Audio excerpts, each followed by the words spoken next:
Alléluia.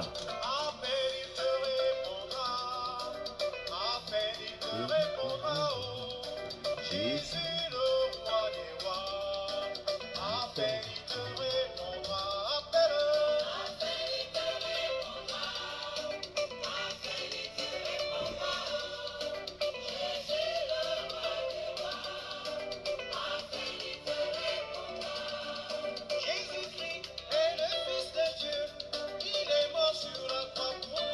Shalom à tous, soyez bénis.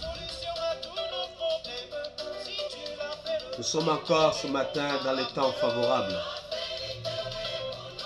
Appelle le Seigneur. Alléluia.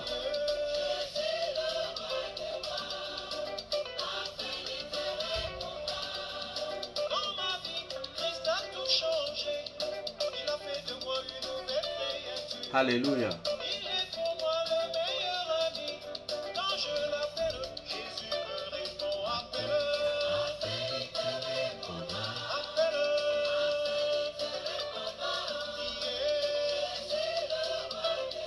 N'appelle pas Abraham ou les branhamistes. Appelle Jésus-Christ. Alléluia.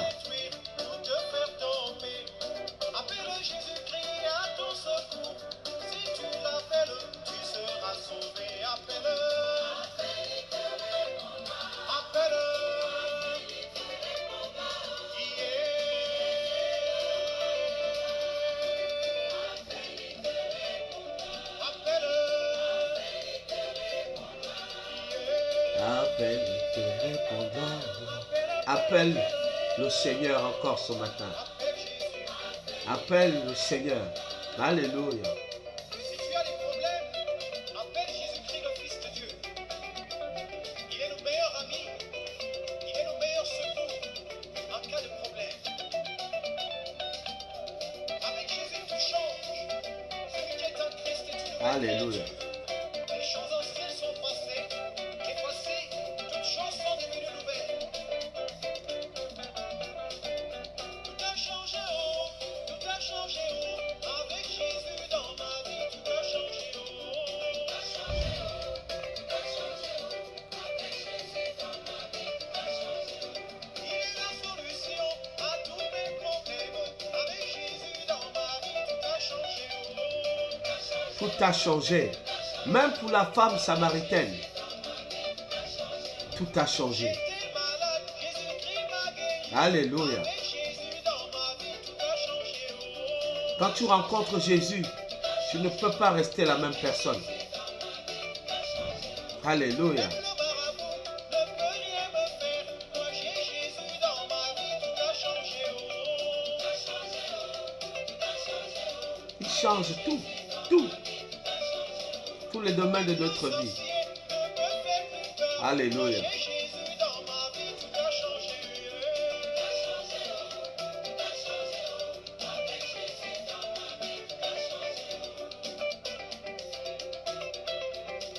Alléluia. Battez, battez les mains. Battez les mains. Battez, battez les mains. Battez les mains. Dansez, dansez, dansez pour Jésus. Dansez, dansez, dansez pour Jésus. Alléluia. Jésus-Christ est le roi des rois. Yes. Yes. Alléluia.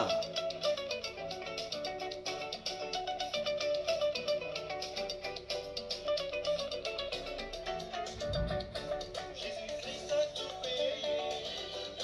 Le roi des rois a tout payé. Le Fils de Dieu a tout payé. L'agneau de Dieu a tout payé. Mon sauveur a tout payé. Sur la croix il a payé. C'est le seul. Par sa vie il a payé. Les démons ont eu chaud. Par son sang il a payé. Alléluia. Je veux danser, je veux danser. Je veux chanter, je veux chanter. Je veux sauter, sauter de joie. J'ai une bonne nouvelle pour toi encore ce matin. Dans les temps favorables, Jésus vient te rencontrer. Christ a tout payé sur la croix. Alléluia. Il a donné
Yes. L'onction de David.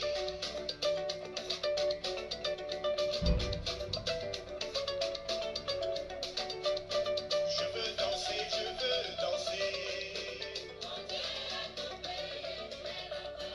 Je veux chanter, je veux chanter.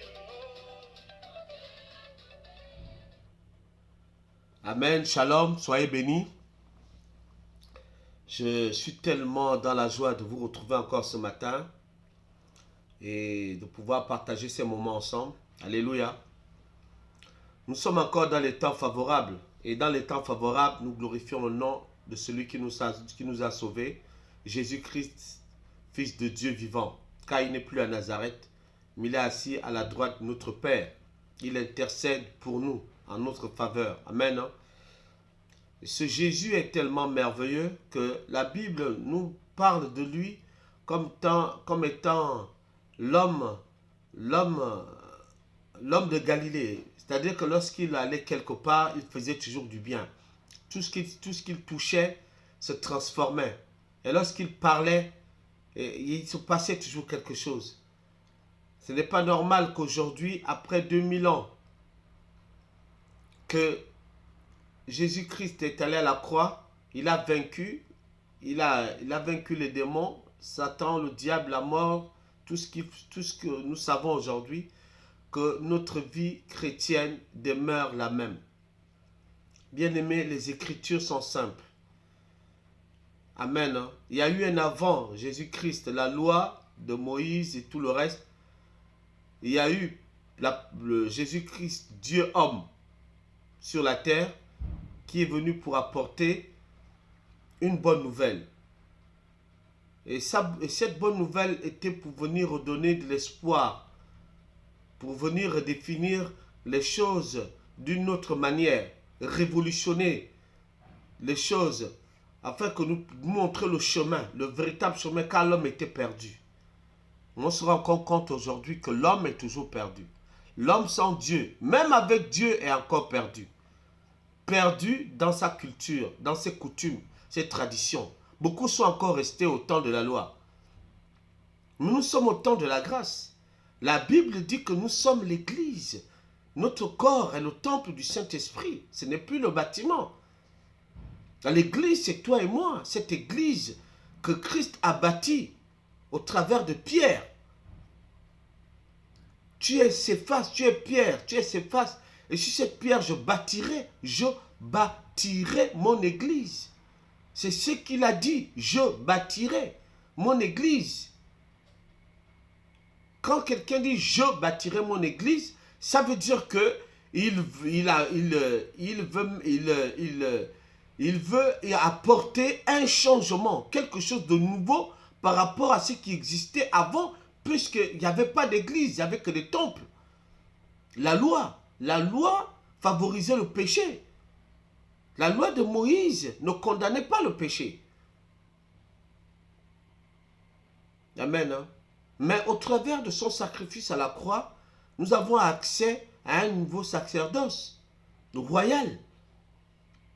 Aujourd'hui, nous sommes tous souverains sacrificateurs.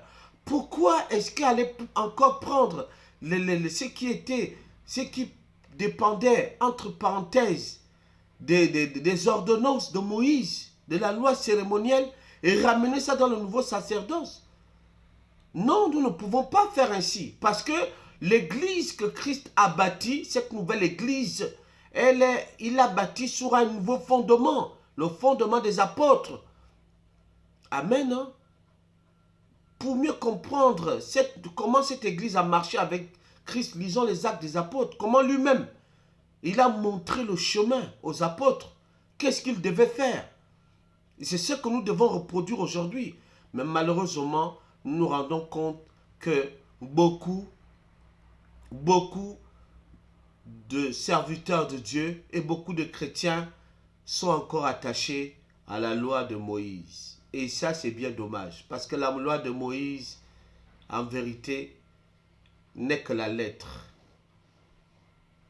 Il y avait les deux sortes de lois. La loi morale, c'est ce qui n'a pas été aboli, les 10 commandements et tout le reste. Mais la loi cérémonielle, les fêtes, les ordonnances de Moïse, tout ce qui suivait, comme les dîmes, toutes ces choses-là, ne se pratiquaient plus. Parce qu'un seul est allé à la croix, s'offrir en sacrifice. Une bonne fois pour tous, c'est Christ. Amen. Hein? Ce matin, dans les temps favorables, nous allons étudier ensemble une belle histoire, une rencontre entre Jésus-Christ et une femme.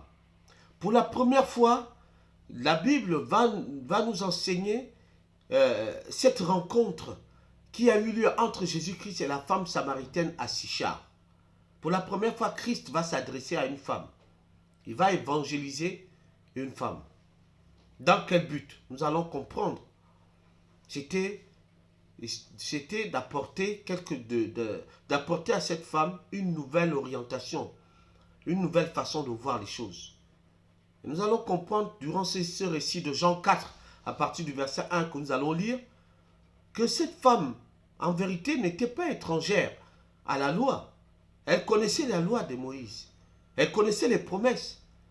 Mais le problème, c'est que la tradition qu'elle observait tant ne lui a pas rendu un bon service.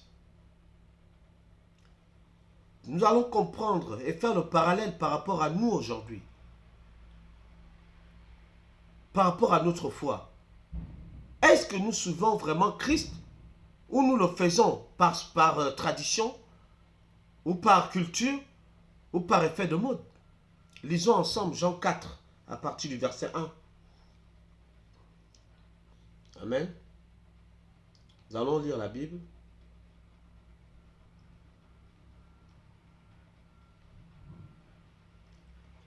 Je lis la parole de Dieu. Jean 4, à partir du verset 1. Le Seigneur sut que les pharisiens avaient appris qu'il faisait et baptisait plus de disciples que Jean. Toutefois, Jésus ne baptisait pas lui-même, mais c'étaient ses disciples. Alors il quitta la Judée et retourna en Galilée. Comme il fallait qu'il passât par la Samarie, il arriva dans une ville de Samarie nommée Sichar, près du champ que Jacob avait donné à Joseph son fils. Retenons d'abord ce premier symbolisme, cette première symbolique, le puits de Jacob. Là, nous avons Jacob qui était quelqu'un qui aimait beaucoup Dieu. Jacob marchait avec Dieu. Amen. Hein? Là, nous avons Jacob, son fils, le champ, et nous allons encore avoir une troisième chose, ce sera le puits. Nous continuons au verset 4, au verset 5, au verset 6, pardon. Là se trouvait le puits de Jacob. Jésus, fatigué du voyage, était assis au bout du puits. C'était environ la 6e heure. Une femme de Samarie vint puiser de l'eau.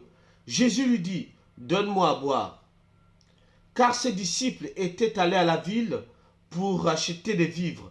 La femme samaritaine lui dit, « Comment toi qui es juif, me demandes-tu à boire, à moi qui suis une femme samaritaine? » Les Juifs, en effet, n'ont pas de relation avec les Samaritains.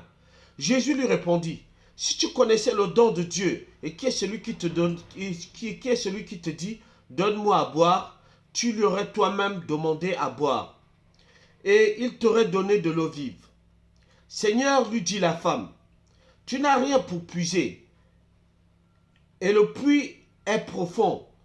D'où auras-tu donc cette eau vive?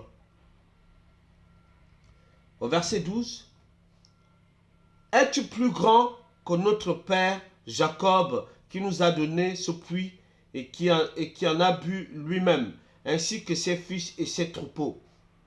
Nous nous arrêtons d'abord là. Es-tu plus grand que notre père Jacob qui nous a donné ce puits et qui en a bu lui-même, ainsi que ses fils et ses troupeaux? Voici la question que cette femme va poser à Jésus. Nous pouvons déjà comprendre qu'elle ne savait pas qui était Jésus. Mais nous verrons plus loin qu'elle, au fond d'elle-même, elle avait entendu parler de cette promesse que le Messie viendra. Amen. Hein? Mais elle ne savait pas qu'il était déjà là à l'heure, à la 6e heure, et qu'il attendait au puits. Jésus l'avait précédé au puits. La question que nous pouvons nous poser, c'est pourquoi il est allé justement à cet endroit.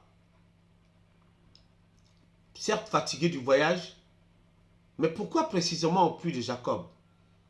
Parce qu'il faut savoir que Jésus, la Bible nous montre toujours que lorsque Jésus faisait quelque chose, il y a derrière chaque symbolique, il y avait toujours un message qu'il faisait passer. En quoi est-ce que le chant, en quoi est-ce que le personnage de Jacob, déjà, qui était quelqu'un qui marchait avec Dieu, en quoi est-ce que cela pouvait attirer l'attention de Jésus?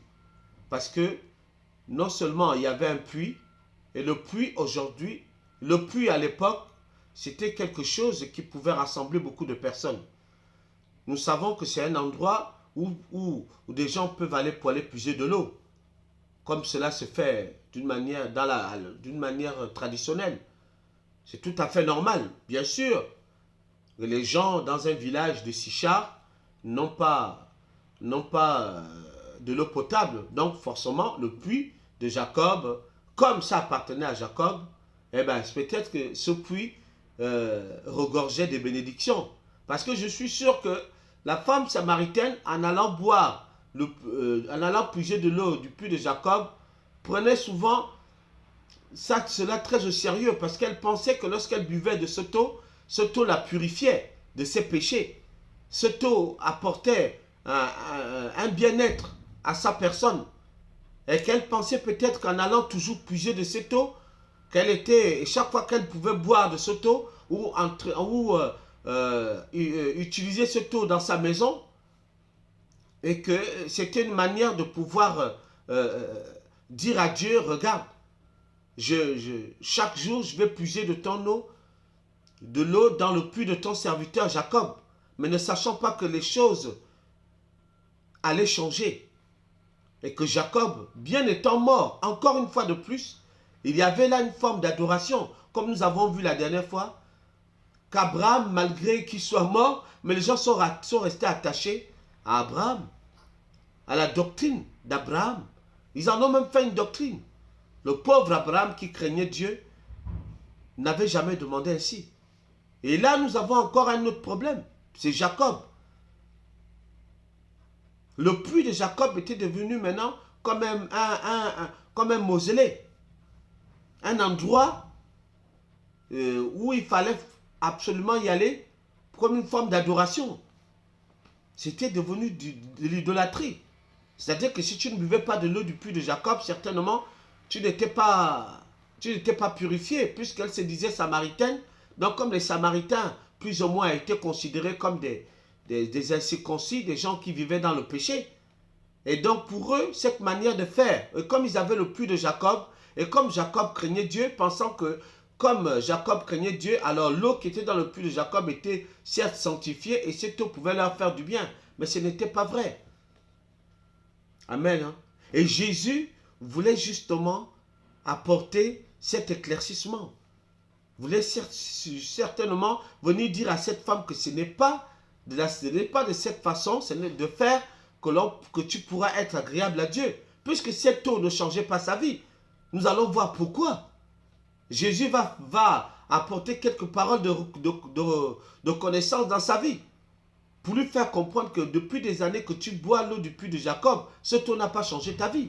Bien-aimé, combien de fois nous sommes attachés au temple? Et ça, c'est encore un problème. D'un côté, nous avons eu des serviteurs d'Abraham qui aujourd'hui font encore le service d'Abraham. Parce que comme Abraham avait donné la dîme de tout, eux, ils demandent maintenant la dîme de tout. C'est-à-dire qu'eux, ils se positionnent à la place de Melchisédek et ils demandent maintenant au peuple, donnez-nous la dîme de tout. Parce que le peuple est identifié comme les descendants d'Abraham, et eux ils se positionnent comme Melchisédek. Donc comme les hommes de Dieu là, qui se positionnent maintenant comme Melchisédek, demandent maintenant au peuple, les descendants, les petits-fils d'Abraham, de leur donner la dîme de tout. Et nous avons le même problème aussi ici. Le puits de Jacob était devenu comme vraiment quelque chose de symbolique pour les gens de Sichar. Mais Dieu ne voulait pas que cette forme d'adoration puisse demeurer et continuer. Parce que ce taux, en vérité, n'apporte rien dans la vie de cette femme. Toi, femme, Dieu veut te parler aujourd'hui. Le Saint-Esprit vient dans ta maison pour attirer ton attention. Toi, femme, comme toi, homme, tu es attaché au temple. Tu es attaché à la tradition parce que c'est ton église. Église bâtiment. Tu es tellement attaché à tes réunions de culte, à tel point même parfois que tu abandonnes ta famille. Tu abandonnes ce qui est essentiel, tu abandonnes tes enfants. Tu abandonnes de servir ton mari, ta femme. Parce que tu dois courir au temple, qui devient le puits de Sichar. Bien-aimé, si tu as l'habitude de faire cela, change de mentalité. Parce que ce n'est pas ça qui change ta vie. La preuve, bien que tu vas toujours au temple et que tu bois l'eau de ce temple, cette eau jusqu'à ce jour n'a pas changé ta vie. Tu as besoin que Jésus vienne te le dire encore ce matin. Amen. C'est très important. Toi, jeune femme, que Dieu a créée à l'image de cette femme samaritaine, tu es attaché à des hommes, tu es attaché aux hommes, tu es attaché au matériel. Et parce que tu penses que c'est ce qui est bien pour ta vie, Dieu vient te dire au travers de Jésus ce matin que détache-toi de ces choses. C'est de la tradition. C'est le puits de Sichar, c'est le puits de Jacob. Parce que Jacob ici est l'image d'un patriarche, certes, qui craignait Dieu, qui marchait avec Dieu, mais ce n'est plus Jacob qui est là. C'est maintenant juste le nom qui est resté. Mais le personnage de Jacob était déjà avec Dieu. Nous voyons encore cette forme d'idolâtrie qui persiste dans la pensée de l'homme. Parce que c'était le puits de Jacob que lui et ses fils ont bu, ainsi que ses chameaux. Et parce que Jacob avait bu cette eau, donc cette eau est devenue maintenant quelque chose de symbolique. Parce que Branham, parce que je ne sais pas qui avait marché ou je ne sais pas qui avait fait cela, donc on en fait maintenant une doctrine. C'est de l'idolâtrie. Il faut sortir de là.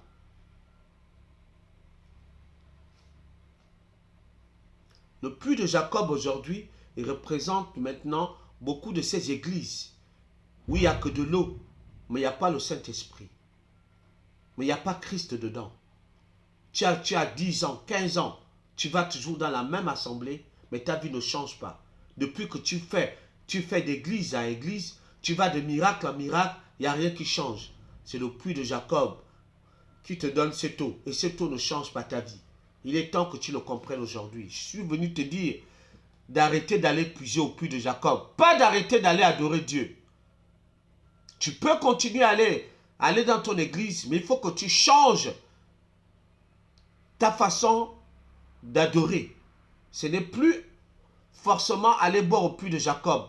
Mais tu peux aller aux réunions des assemblées, aux réunions de l'église. Mais dans l'hypothèse que c'est Christ que tu vas chercher, que c'est Christ que tu vas adorer.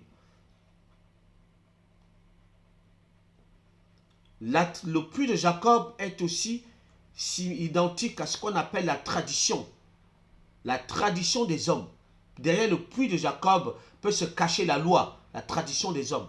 Parce que nos pères ont fait ceci, parce que nos parents ont fait cela, parce que dans ma coutume, dans ma culture, on fait cela, on fait ceci, on fait des choses de telle façon. Donc, toi, chrétien, tu n'es pas encore né de nouveau, mais tu es encore attaché à la tradition qui représente aujourd'hui le puits de Jacob. Mais l'Esprit de Dieu n'est pas avec toi. Tu fais des choses comme cette femme samaritaine. Malgré des années dans l'église, ta vie n'a pas encore changé.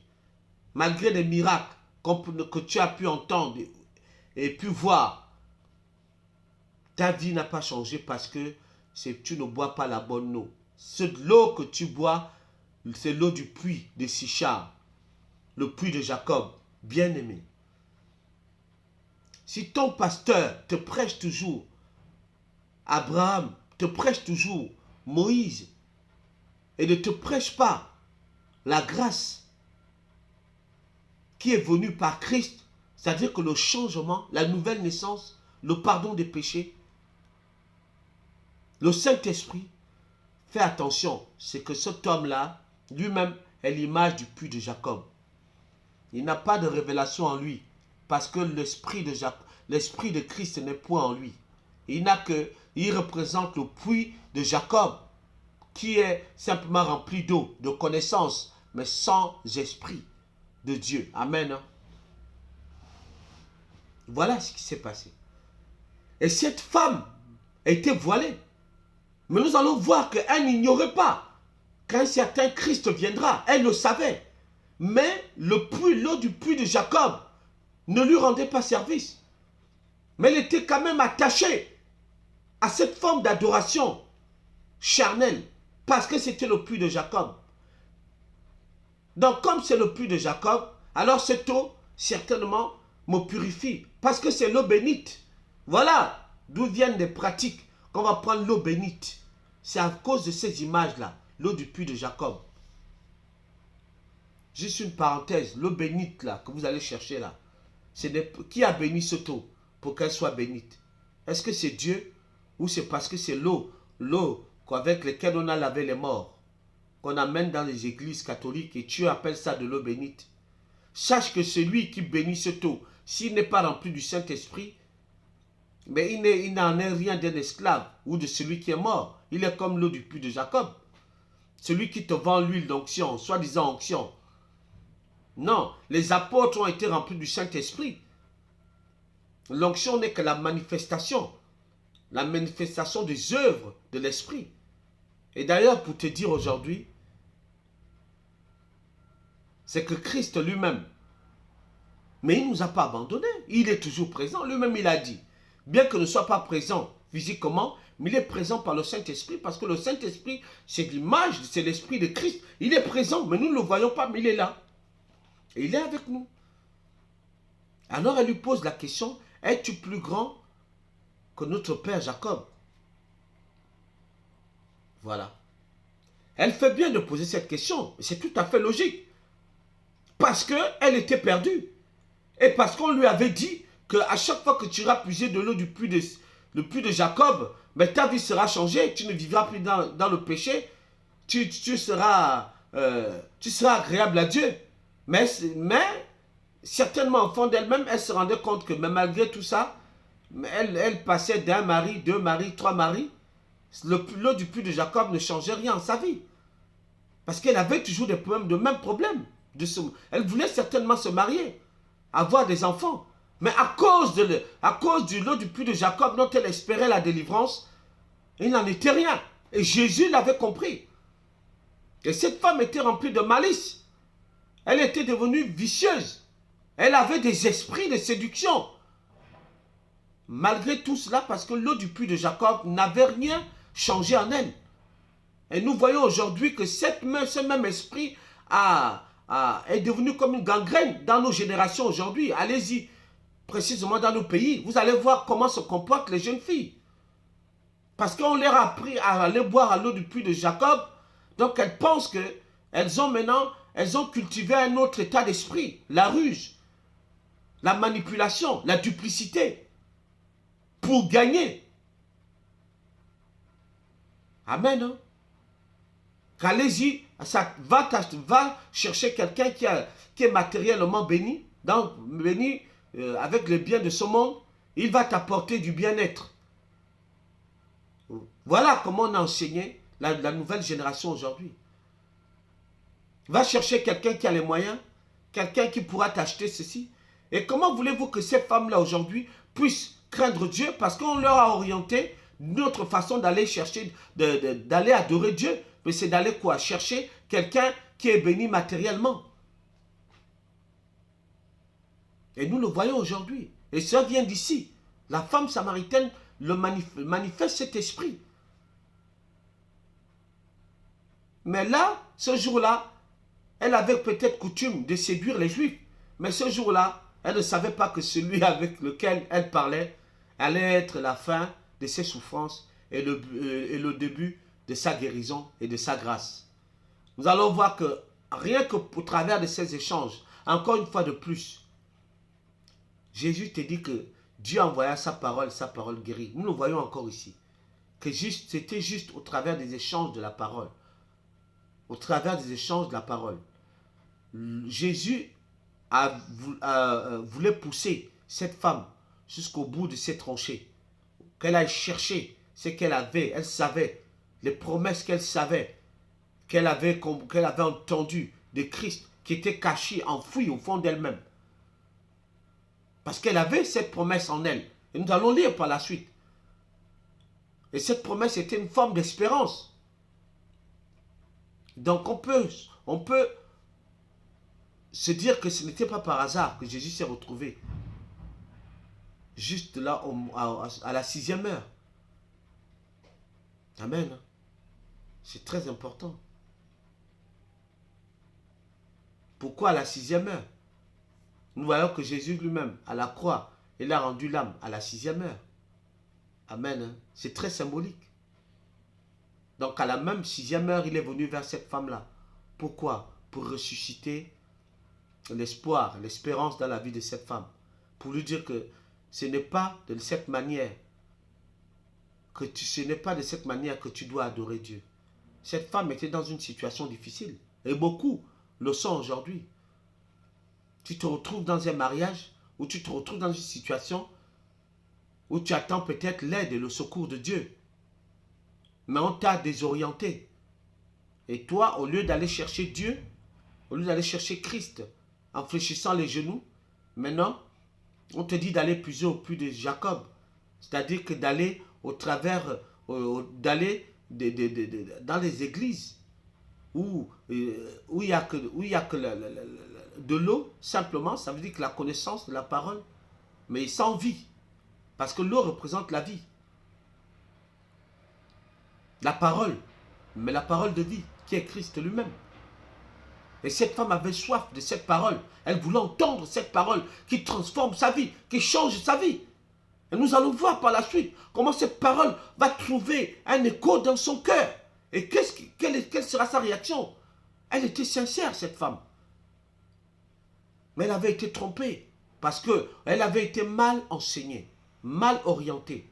Et beaucoup en sont victimes aujourd'hui. Mais femme, sache que ce matin, dans les temps favorables, Christ pense à toi. Il ne t'a pas oublié.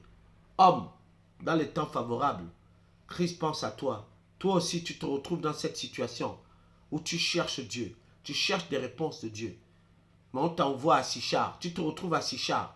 Et à Sichar, il y a le puits de Jacob. Le puits de Jacob aujourd'hui représente beaucoup de ces serviteurs de Dieu qui sont maintenant simplement restés avec l'étiquette de serviteurs de Dieu, mais il n'y a plus l'esprit.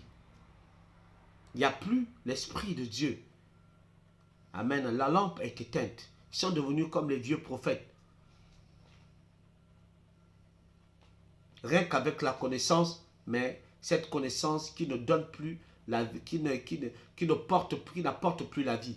Et ce que moi j'ai aimé dans ce récit, c'est que Jésus s'est déplacé lui-même. Il s'est déplacé lui-même. Vous voyez? Combien de serviteurs aujourd'hui prennent encore la peine de se déplacer eux-mêmes pour aller voir les fidèles, pour aller voir les âmes. Sinon que c'est maintenant l'âme, c'est maintenant la personne, le fidèle, qui doit chercher à aller voir le serviteur de Dieu. Il doit même prendre rendez-vous. Ce n'est pas possible. Bien aimé, si tu avais l'habitude de faire cela, il faut changer.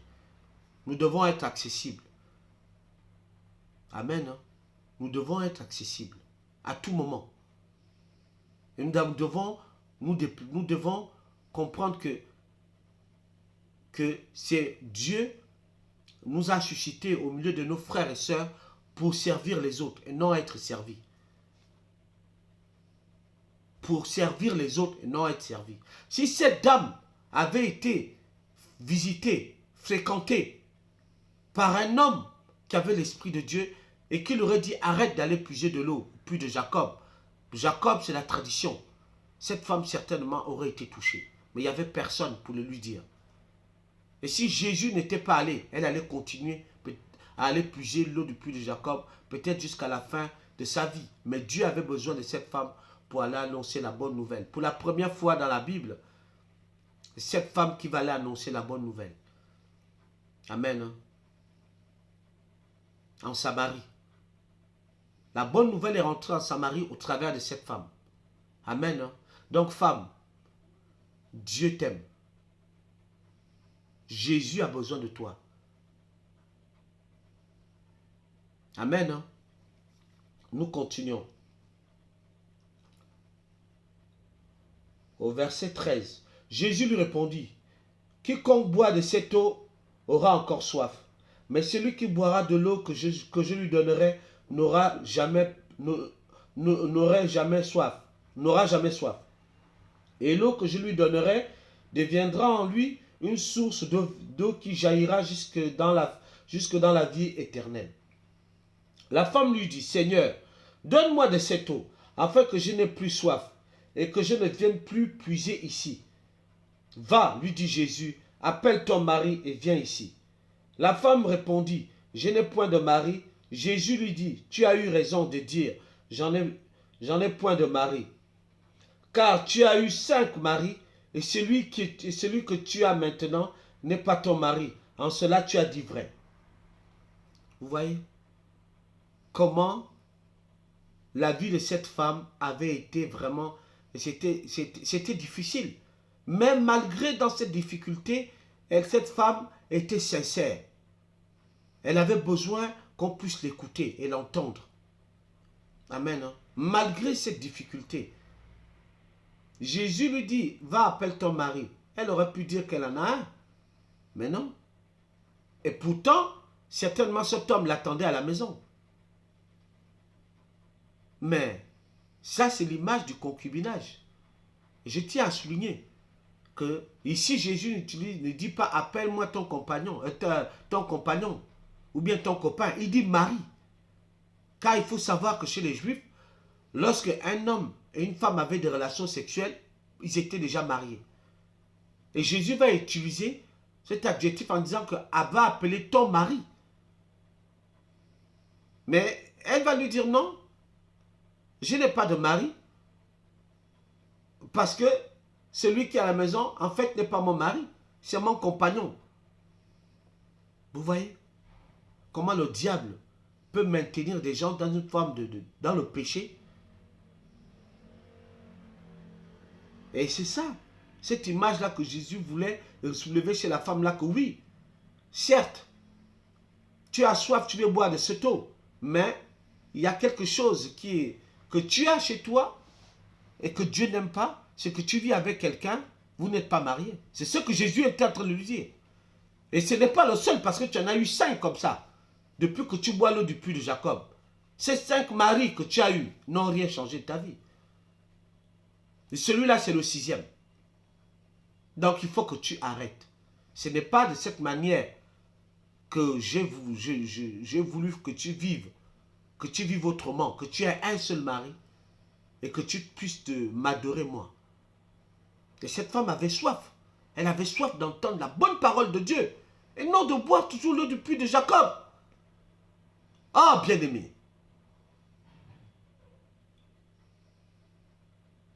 Amen. Hein? Seigneur, lui dit la femme, je vois que tu es prophète. Ah, nos pères ont adoré sur cette montagne. Et vous dites-vous que le lieu où il faut adorer est à Jérusalem. Vous voyez? Nos pères ont adoré sur cette montagne.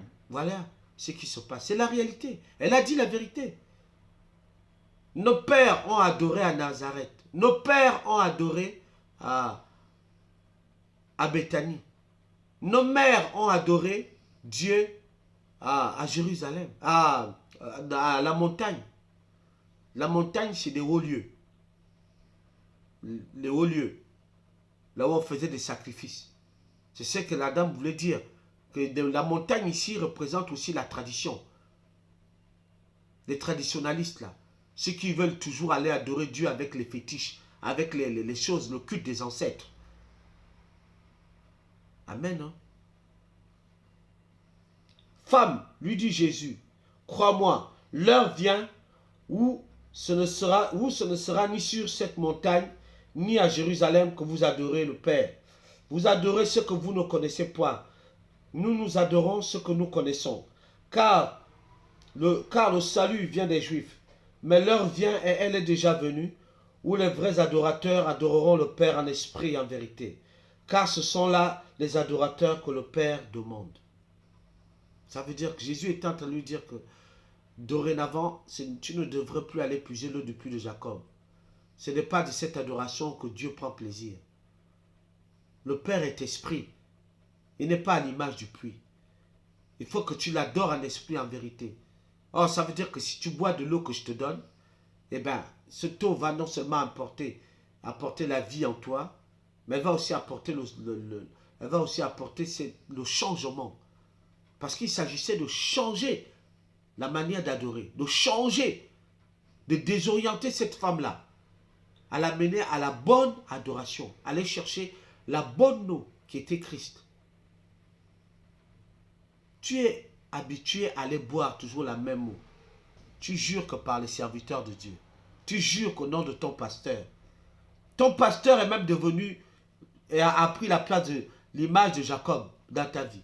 Tout est poste que ton pasteur. Tu es idolâtre. Tu es devenu comme la femme samaritaine. Ou certainement les Samaritains. Tu fais de ton pasteur Jacob l'image de Jacob, du puits de Jacob. C'est de la séduction. Il faut changer. Jésus est en train de dire à la femme là que ce ne sera plus ni sur la montagne, ni à Jérusalem. C'est terminé. Ça veut dire que l'adoration que moi je t'apporte, la bonne nouvelle que je t'apporte, c'est que dorénavant, ce n'est plus de cette façon-là qu'il va falloir adorer Dieu. Ce n'est plus cette façon de faire. Parce qu'on t'impose d'apporter les 10%, ce n'est pas cette façon de faire que moi je te demande, que je te demande de faire dorénavant. Non, Dieu est esprit. Fais selon que tu veux dans ton cœur. Amen. Hein? C'est cela que Dieu aime. Alors, nous continuons. La femme lui dit, je sais que le Messie doit venir, celui qu'on appelle Christ. Ah bon? Voilà comment, pour la première fois, une femme va recevoir la révélation. Parce que très souvent, on pense que c'est Pierre, c'est à Pierre que Dieu s'est révélé d'abord en premier. Non, la femme samaritaine. Amen. Hein? La femme samaritaine. La femme samaritaine. Donc, la femme samaritaine, elle a eu cette révélation. Elle a eu cette révélation que le Messie, le Christ, doit venir à cet instant-là même. Donc, elle le savait. Mais donc, on peut dire que cette femme, sachant ces choses-là, elle avait profondément gardé ça dans son cœur. Elle attendait le Messie.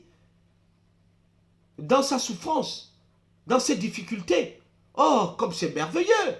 Et ça a dû faire du bien à Christ, à Jésus. Jésus, je pense que savait qui était cette femme. Parce que ce n'est pas au hasard qu'il s'est retrouvé à parler avec elle.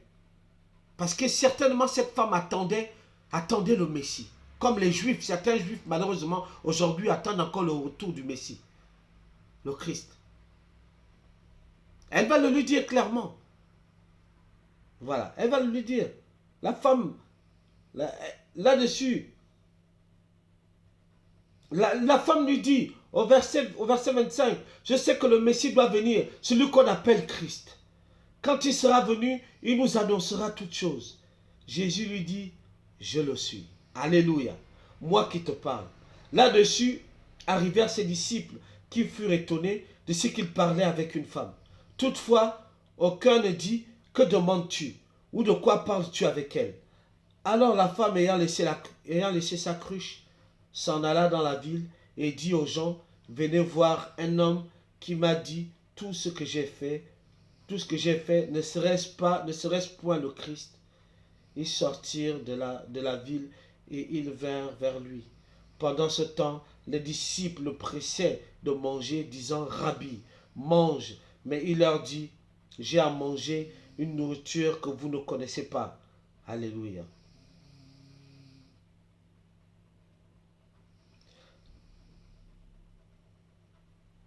Mais c'est très important vraiment parce que cette femme, elle a été touchée à l'instant même qu'elle a posé des bonnes questions. Jésus lui a dit, je le suis. Je le suis. Alléluia. Et la Bible nous dit qu'elle a déposé sa cruche. La cruche ici représente les outils avec lesquels nous avons l'habitude d'aller travailler, d'aller puiser de l'eau dans le puits de Jacob. La cruche, c'est ce avec quoi nous croyons que la cruche aussi représente, c'est-à-dire que cet outil qui est l'image de l'effort que nous faisons pour plaire à Dieu. L'effort que nous faisons pour plaire à Dieu. Bien-aimé, Dieu nous demande simplement d'avoir la foi en lui. D'avoir la foi ne nécessite pas d'effort physique, car on ne peut pas aider Dieu. Ce que Dieu veut seulement, c'est que ton cœur soit transformé. Que tu puisses le rechercher de tout ton cœur. C'est tout ce qu'il demande. Nous voyons que là, aussitôt qu'il a dit à la femme, je le suis, le Christ que tu attends, elle lâcha sa cruche pour dire que c'est terminé. Les efforts physiques, la marche de tous les jours, aller puiser de l'eau du puits de Jacob, qui depuis tant d'années ne m'a apporté aucune guérison, n'a apporté aucun bienfait à ma vie, si ce n'est que des problèmes sur problèmes, n'apporte que le concubinage. Cette femme aurait pu avoir des enfants, mais sur l'eau du puits de Jacob, dont elle espérait avoir la délivrance, n'a jamais rien apporté. Mais ce jour-là, juste au travers de la parole, sa vie va être transformée. Et qu'est-ce qu'elle va faire? Voilà comment le verrou va être sauté, le voile va être ôté de ses yeux et dans son cœur. Et la joie va se manifester. Et cette joie va conduire cette femme à aller dans la ville. Certainement, elle était étiquetée. Elle était rejetée. Elle avait déjà été identifiée par la société comme étant une prostituée, comme étant une personne de mauvaise vie, infréquentable, comme étant une personne qui nous apporte que des problèmes. Mais c'est cette personne-là que Christ est venu chercher. Il est venu délivrer les captifs. Tu es peut-être aussi l'image de cette personne que la famille a rejetée, que la famille indexe, que la famille pointe du doigt. Le malheur, c'est toi. De la famille, c'est toi. Les difficultés de la famille, c'est toi. Tu subis ces choses-là. Tu as subi tant d'offenses et de difficultés. On te dit même que c'est toi qui as tué tes enfants, ton mari, ta femme, alors qu'il n'en est rien. Tu souffres en silence par rapport à ces injustices. Crie à Jésus ce matin. Crie à Jésus ce matin. Alléluia. Il n'a pas changé. Il est celui qui veut être la réponse à toutes ces choses-là. Amen. Dans les temps favorables, Dieu veut se manifester dans ta vie. Il veut venir te dire encore ce matin, mon enfant, j'ai entendu tes cris, j'ai entendu tes souffrances. Mais la vie, tu as eu 5 maris jusqu'à ce jour. Tu as eu 5 propositions de mariage. Tu as vécu dans le concubinage. Mais ce n'est pas de cette manière-là que je veux que tu vives. Abandonne cette façon de faire. Lâche ta cruche. La cruche aussi représente la manipulation, les vices. Lâche cette manière de vivre. L'escroquerie, la manipulation que tu utilises pour aller tromper les hommes. Le déguisement spirituel. Arrête de faire semblant. Ce n'est pas de cette manière. Je sais qu'au fond de toi, tu attends que je vienne à toi. Parce que tu as l'espoir que Christ viendra. Personne ne t'entend parler, mais moi je le sais. Tu pries tous les jours dans ton cœur. Que le Seigneur vienne m'aider, viens me soutenir. Personne ne t'entend. Mais aujourd'hui, comme à Sichar, je viens à toi. Amen. C'est vraiment très important que tu comprennes ce matin. Alléluia.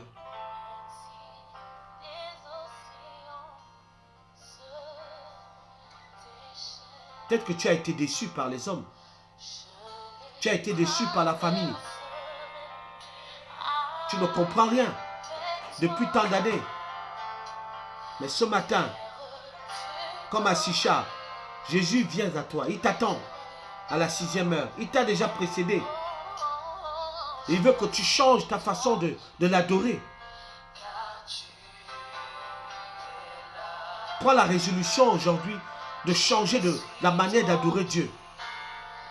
Ton pasteur ne peut pas se substituer à Jésus.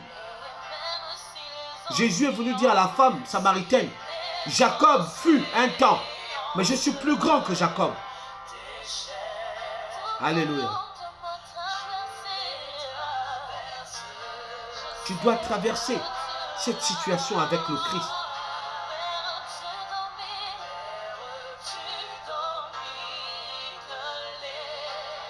Je te le dis aujourd'hui, aucune difficulté ne doit être finale dans ta vie. Jusqu'à ce jour, tu as été trompé. On t'a amené une adoration du puits de Jacob. Tu ne comprends pas. Depuis que tu vas à l'église, tu donnes des dîmes et des offrandes. Tu fais des séminaires à séminaire. Ta vie ne change pas. Aucun miracle ne se produit. C'est parce que tu vas toujours au puits de Jacob. Tu me poseras la question, mais où aller? Mais tu peux aller. Cherche là où est la vérité. Mais fléchis d'abord les genoux. Là où tu es dans ta maison, dans le lieu secret. Demande à Dieu de venir se révéler dans ta vie. Demande au Saint-Esprit de venir t'aider. Cette femme samaritaine ne s'attendait pas à ce jour-là qui allait transformer sa vie. Où sa vie allait changer. Elle n'allait plus être pointée du doigt. Certainement, quand on passait devant chez elle, on devait certainement, on devait peut-être déjà marquer un numéro au travers de la porte de chez elle. Ah, voilà, la maison de la prostituée. Mais cette prostituée, aujourd'hui, est devenue celle par laquelle la parole est rentrée en Samarie. Alléluia. Dieu veut transformer ta vie.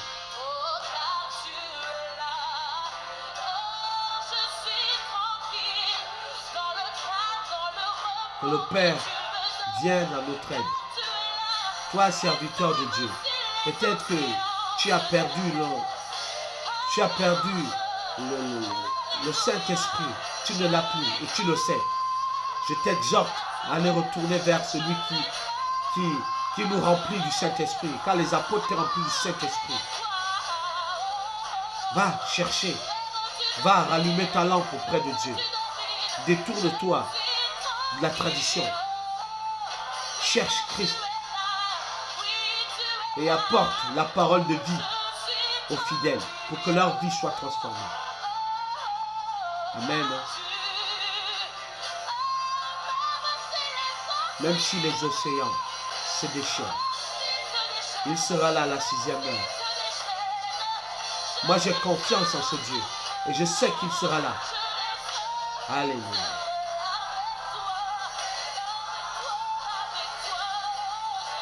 Père, je te prie pour cette personne qui écoutera et qui verra cette vidéo. Je te prie, peu importe sa situation actuelle, je te prie afin que le Saint-Esprit puisse toucher la vie de cette personne, puisse transformer la vie de cette personne.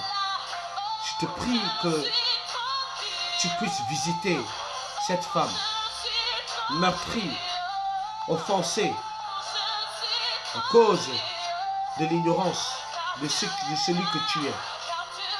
Je te prie afin que tu apportes, Seigneur Dieu de gloire, ta présence dans son cœur et sa vie. Cet homme, Seigneur Dieu, qui pleure en silence et qui réclame ta présence, je te prie, Père, visite-le. Toi qui avais coutume de visiter les malades, donne encore cette force à tes serviteurs d'aller vers les malades, d'aller vers le pauvre, la veuve et l'orphelin, même celui qui se porte bien. Même le riche a besoin de toi, Seigneur. Je te prie, Dieu Tout-Puissant. Sois béni. Amen. Voilà. Les temps favorables. Que Dieu nous bénisse. Je prie vraiment que là où tu es, que tu comprennes que Jésus, comme pour la femme samaritaine, ne t'a jamais abandonné. Il est là avec toi. Mais pose-lui les bonnes questions. Dis-lui que tu as soif. Amen. Hein? Il a dit, invoque-moi. Jérémie 33, verset 3. Invoque-moi, je te répondrai. Ne laisse pas les autres l'invoquer à ta place. Et toi, invoque-le tant que cela est encore possible. Et change ta manière de vivre. Dieu, notre Père, il est puissant. Amen. Hein? Donc, c'était vraiment une joie d'avoir partagé ces moments avec toi. Et comme je le dis, nous avons une grande responsabilité. Nous, toi et moi, ce n'est pas seulement les hommes de Dieu. Toi aussi, tu es sacrificateur. Tu as cette responsabilité, comme la femme samaritaine, d'aller apporter la bonne nouvelle. Amen. Donc, que Dieu nous bénisse tous et demeurer dans sa présence, persévérons, méditons sa parole, louons-le, adorons-le, et que sa paix qui surpasse toute intelligence nous garde. En Jésus-Christ. Amen. Soyez bénis et passez une agréable journée.